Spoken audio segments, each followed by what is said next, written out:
अस्सलाम वालेकुम। आज हम डिस्कस करेंगे कि होम रिसर्च आपने कैसे करनी है और इवैल्यूएशन कैसे करनी है। ये एक बहुत अहम एलिमेंट होता है जब आप कोई प्रॉपर्टी खरीदने जा रहे होते हैं और आपका वो फर्स्ट प्रॉपर्टी होती है, तो आपको जो आपने रिसर्च वर्क करना है और जो इवैल्यूएशन करनी है वो बहुत ज़रूरी होती है, क्योंकि इसी के बेसिस के ऊपर आपकी अगली इन्वेस्टमेंट होती है। आप अगर यहाँ पे अपना होमवर्क बेहतर नहीं करते तो आपकी जो आगे इन्वेस्टमेंट जाके आप करते हैं तो वो रिस्की हो जाती है। मैं इसके एग्जांपल आपको इस तरह से अगर दे दूं कि अगर आप कोई बिल्डिंग बनाने जा रहे हैं और उसके आर्किटेक्चरल डिजाइन के ऊपर आप होमवर्क ना करें और ऐसे बिल्डिंग खड़ी करते जाएं, तो एट द एंड जब बिल्डिंग जाके कंप्लीट होगी तो आपको महसूस होगा कि इसमें ये भी कमी रह गई, ये भी कमी रह गई, इसमें ये होना चाहिए था, इसमें ये होना चाहिए था। तो जब आप पहली दफा प्रॉपर्टी खरीदने जा रहे हैं तो आपको होमवर्क बहुत अच्छी तरह से करना पड़ेगा, आपको रिसर्च वर्क अच्छी तरह से करना पड़ेगा। और जो प्रॉपर्टी आप खरीदने जा रहे हैं, जैसे मैंने पहले लेसन्स में आपके साथ शेयर किया कि आपने साइज देखना है, आपने अपना बजट देखना है, आपने लोकेशन देखनी है, तो उस हवाले से आपने उस प्रॉपर्टी, उस एरिया की इवैल्यूएशन करनी है। अच्छा, अभी एक आप अपना इमोशनल स्टेटस चेक करें, आप महसूस करें कि आप इमोशनली कैसा फील कर रहे हैं जब आप एक रिसर्च वर्क पे जा रहे हैं, जब आप एक प्रॉपर्टी की इवैल्यूएशन पे जा रहे हैं कि मैं अपना जिंदगी का पहला घर खरीदने जा रहा हूँ, अपने घर, अपने बच्चों के लिए अपनी छत खरीदने जा रहा हूँ, तो आप इमोशनली कैसा फील कर रहे हैं। ये मिडिल क्लास लोगों का एक ख्वाब होता है, अपना घर, अपने बच्चों का घर, अपनी छत, और इस ख्वाब के बेसिस पे वो अक्सर लुट जाते हैं, अक्सर उनके साथ धोखा हो जाता है, अक्सर फ्रॉड हो जाता है और फिर वापस वो उसी पॉइंट पे आके खड़े होते हैं जहां से शुरू हुए थे। तो बेहतर होता है कि हम अपने आप को, अपना होमवर्क बेहतर करें ताकि हम जो अपनी जिंदगी की जमा पूंजी लगाने जा रहे होते हैं वो बहुत अच्छी चीज पे लगाएं और जो चीज एक्जैक्ट हमारी रिक्वायरमेंट है वो हमें मिल जाए। तो आज हम इस सेक्शन में ये कवर करेंगे कि आपने अपना रिसर्च वर्क कैसे करना है और आपने उस प्रॉपर्टी की वैल्यूएशन कैसे करनी है। पहली जो चीज करनी है वो आपने देखनी है कि आपने वो ऑलरेडी एक क्राइटेरिया आपने बना लिया था कि आपको साइज क्या चाहिए, आपका बजट कितना है, आपको लोकेशन क्या देखनी है, आपको फीचर्स क्या चाहिए। अब आपने जाना है ऑनलाइन पोर्टल के ऊपर, मुख्तलिफ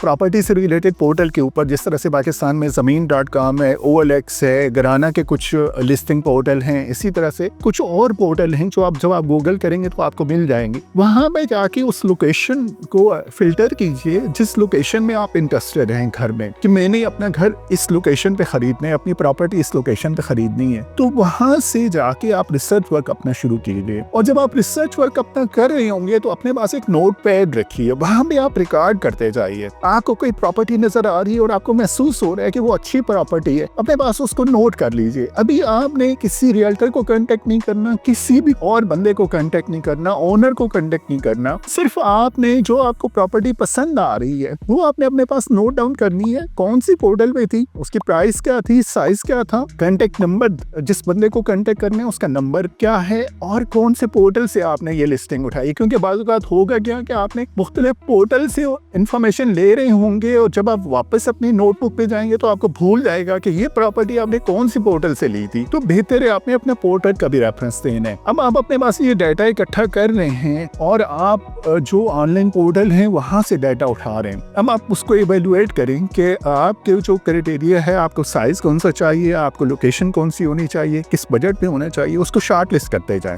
आपने शॉर्ट लिस्ट कर लिया, अब उसके बाद आपने नेक्स्ट जो कांटेक्ट करने हैं वो कांटेक्ट करने जो वहां पे नंबर दिए हुए हैं या जिस एरिया में आप ढूंढ रहे हैं प्रॉपर्टी। अब आपको आइडिया बहुत अच्छी तरह से हो गया कि मैं जिस एरिया में प्रॉपर्टी देख रहा हूँ उसमें प्रॉपर्टी की वैल्यू ये बन रही है, इस ग्रेड की प्रॉपर्टी की ये वैल्यू है, A ग्रेड की ये वैल्यू है, B ग्रेड की ये वैल्यू है, C ग्रेड की ये वैल्यू है। आपने एक पूरी एक पिक्चर बन गई है। और नेक्स्ट आपने करना है उस एरिया में जो रियल्टर काम कर रहे हैं उनको देखिए कि कौन से रियल्टर अच्छा काम कर रहा है, उसको आपने कांटेक्ट करना है, उसको आपने अपनी रिक्वायरमेंट बतानी है कि मेरी रिक्वायरमेंट ये है, मैं इस साइज का घर देख रहा हूँ, उसमें इतने रूम्स होने चाहिए, उसमें इस तरह का मटेरियल होना चाहिए, मेरा बजट ये है कि काइंडली मुझे आप अरेंज कर दें। इसी तरह से जो पोर्टल से आपने डाटा उठाया था वहां से जो कांटेक्ट नंबर आपको मिले थे उनको आपने कांटेक्ट करना है और उनको बताना है कि ये आपकी मैंने लिस्टिंग देखी थी, क्या ये अभी अवेलेबल है और किस तरह से इसको क्लोजिंग पे हम जा सकते हैं। ये आपने उन लोगों को कांटेक्ट कर लिया। अब आहिस्ता आहिस्ता वो लोग आपको वापस अपनी इन्वेंटरी शेयर करना शुरू कर देंगे कि जो रियल्टर के पास होगा वो रियल्टर अपनी प्रॉपर्टी आपको भेजेगा, जहां पोर्टल से आपको प्रॉपर्टी मिली थी, जिस रियल एस्टेट ऑफिस से मिली थी, वो आपको भिजवाना शुरू करेंगे। दोबारा आप वो प्रॉपर्टीज अपने पास नोट डाउन करते जाएं कि मेरे पास ये प्रॉपर्टी आ रही है, उसकी लोकेशन ये है, प्राइस ये है, उसकी क्वालिटी ऑफ कंस्ट्रक्शन इस तरह की है और इस तरह से उस पर प्रोसीड किया जा सकता है, उसकी प्राइस डिमांड ये है, फाइनल वो यहाँ तक हो सकती है। नेक्स्ट आपने ये काम करना है, जब आपने शॉर्ट लिस्ट कर ली कि मैंने ये शॉर्ट लिस्ट कर ली है प्रॉपर्टीज, अब आपने फिजिकली उनको विजिट करना है। ये आपका अगला स्टेप आ गया। आपने जिस रियल्टर के थ्रू आई उसके साथ आपने विजिट शेड्यूल करना है। जिस किसी और ओनर के थ्रू अगर आ रही है तो ओनर के साथ आपने विजिट शेड्यूल करना है और फिजिकली विजिट का दिन आपने 2-3 चीजों का ध्यान करना है। आपने जो आपका अपना क्राइटेरिया एक बनाया था कि मैंने ये चीजें अपने जहन में रखनी है, मुझे इस तरह की प्रॉपर्टी चाहिए, उस पे आपने स्ट्रांगली बिलीव करना है और उस पे आप मजबूत खड़े होना है। क्योंकि बाज़ औक़ात होता है क्या है कि आपने एक अच्छा होमवर्क किया होता है, आपने अपने लिए चीजें अरेंज की होती हैं कि मुझे इस तरह की प्रॉपर्टी चाहिए, लेकिन आप आगे किसी रियल्टर से मिलते हैं, किसी ओनर से मिलते हैं, वो आपको इस तरह की रोजी पिक्चर दिखाता है और उसके पास जो प्रॉपर्टी होती है वो आपका सारा होमवर्क साइड पे करा देते हो और आपको उस प्रॉपर्टी पे ले जाता है। लेकिन मेरा मशवरा ये है कि आपको अपनी चीजें अपने पैरामीटर्स पे स्टैंड लेना है और आपने उस पे स्ट्रांगली बिलीव करना है कि मुझे जो प्रॉपर्टी चाहिए, मुझे ये प्रॉपर्टी चाहिए, इस तरह की प्रॉपर्टी चाहिए। हाँ, कोई एडिशनल पॉजिटिव चीज आ रही हो तो आपने उसको कंसिडर करना है, लेकिन बिल्कुल उसको बाईपास नहीं करना। आपने फिजिकली विजिट किया, आपको जो जो पॉइंट्स अच्छे लग रहे हैं वो आपने अपने पास नोट करने हैं और आप वापस जब आप आते हैं घर तो दोबारा उसको इवेलुएट करें कि आपका विजिट कैसा रहा था, उसमें क्या चीजें अच्छी थी, क्या चीजें खराब थी। ये मुमकिन है कि कोई भी प्रॉपर्टी जब आप लेने जाए तो आपको 100% परफेक्ट प्रॉपर्टी नहीं मिलेगी। कभी आपको 70% आपके मैचिंग रिक्वायरमेंट पे मिल रही होगी, कभी आपको 50%, कभी आपको 60% और कभी आपको 80%। तो आपने देखना है कि आपको किस तरह के पॉजिटिव पॉइंट्स वहां उस प्रॉपर्टी से मिले, आपने अपने पास नोट डाउन करने हैं।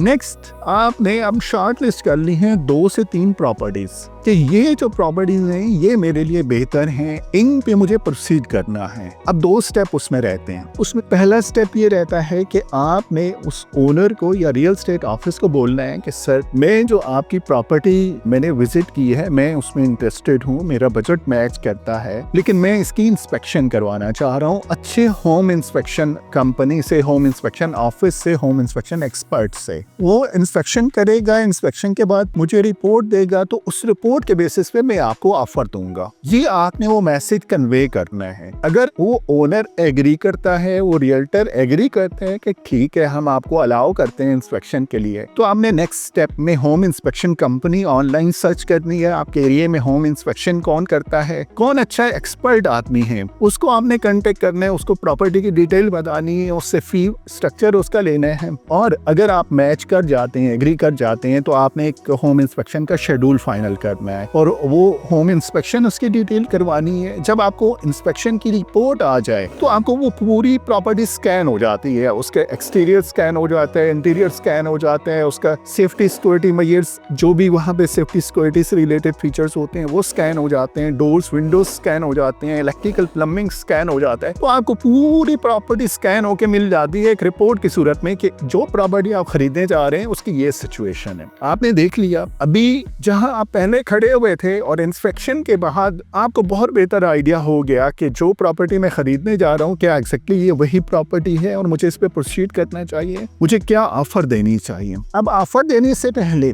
एक काम और आपने करना है, ये सेकंड स्टेप है। वो स्टेप ये है कि आपने उन ओनर्स को या रियल एस्टेट ऑफिस को उसके लीगल डॉक्यूमेंटेशन चेक करवानी है कि इसकी लीगल डॉक्यूमेंटेशन क्या है। आपको अगर कोई एक्सपर्ट बंदा मिल जाए जो अपनी सर्विसेज आपको दे सकता हो, आप उसकी सर्विसेज ले सकते हो ड्यू डिलिजेंस के लिए, तो आप जरूर लीजिए, क्योंकि इसमें बहुत रिस्क इन्वॉल्व होता है। ये भी मुमकिन होता है कि एग्जैक्टली आपके सारे स्टेप कंप्लीट हो गए, जब आप प्रॉपर्टी ट्रांसफर करवाने गए, आपने टोकन भी रिलीज कर दिया, लेकिन ट्रांसफर करवाने गए तो किसी डॉक्यूमेंटेशन की वजह से वो प्रॉपर्टी ट्रांसफर नहीं हो रही आपके नाम पे, तो आप डिस्टर्ब हो जाएंगे। आप टोकन भी रिलीज कर चुके होंगे और आपकी प्रॉपर्टी ट्रांसफरेबल नहीं होगी, वो ट्रांसफर नहीं हो रही होगी आपके नाम पे, आपने पेमेंट भी सारी अरेंज कर ली होगी, तो आपका वो सारा टाइम, सारा होमवर्क जाया हो जाएगा। तो आपने ये देखना है कि आप किसी एक्सपर्ट की सर्विसेज लें, आप उस रियल्टर को, उस ओनर को कन्वे करें कि मैंने इसके अब सेकंड स्टेप में इसकी लीगल डॉक्यूमेंटेशन चेक करनी है, जहां से इसकी ट्रांसफर होनी है वहां से वेरिफिकेशन करवानी है, ताकि मुझे वेरीफाई हो जाए कि ये प्रॉपर्टी ट्रांसफरेबल है और मेरे नाम पे ट्रांसफर हो जाएगी। ये 2 स्टेप करने हैं,